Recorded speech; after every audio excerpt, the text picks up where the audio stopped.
Неліктен мен үнемі шаршаңқы сезінемін? Өміріміздің бір кезеңінде бұл сұрақ міндетті түрде көпшілігімізді мазалайды. Әдеттегіден тыс шаршаңқылықтың кем дегенде 7 себебі бар. Біріншісі, ұйқы жетіспеуі. Жеткіліксіз ұйқы мен кеш ұйықтау шаршаңқылыққа әкеледі. Күнделікті уақытта жеткілікті ұйықтау маңызды.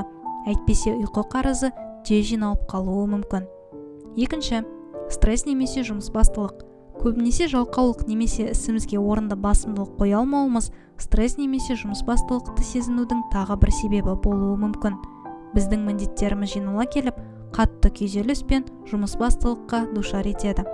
Үшіншіден, теңгерімсіз немесе зиянды емдам. Сіз жейтін тағам сіздің денеңізге тікелей әсер етеді.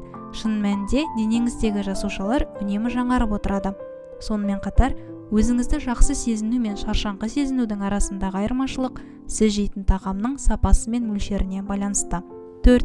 Суды аз тұтыну. Денедегі сусыздану немесе судың жетіспеушілігі бас ауруын және түйілу тудырады. Біздің денеміздің көп бөлігі судан құралғандықтан, судың жетіспеушілігі шаршаудың тағы бір негізгі себебі болатыны рас. 5. Өскелең дене. Сіздің жасыңызға байланысты өсіп келе жатқан денеңіз әдеттегіден көбірек энергия жұмсайды. Соның салдарынан тез шаршап шалдығуға бейім боласыз. 6. Жаттығу немесе жұмысты мөлшерінен тыс жасау.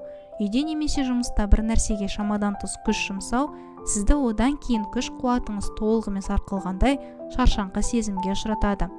7. Қызу немесе ауыру. Жылы немесе ылғалды ортада көп уақыт өткізу сіздің денеңіздің қалпына келуіне байланысты шаршау сезімін тудыруы мүмкін. Сондай-ақ бұл сіздің денеңіздегі шаршампаздықты тудыратын асыртын ауруы болуы да ғажап емес. Егер сіз созылмалы шаршаңқылықты байқасаңыз, дәрігермен кеңескеніңіз жөн. Себебі бұл сіздің денеңіздегі қандай да бір аурудың симптомы болуы мүмкін. Сөз соңында бұл бейнеге лайк басып, пікір қалдыруды ұмытпаңыз және YouTube арнамызға жазылу арқылы бізге қолдау көрсетіңіз. Кереметтей қолдауыңыз үшін рахмет. Сіз бізге сапалырақ білім беруге бағытталған контент шығаруды жалғастыруға мүмкіндік бересіз.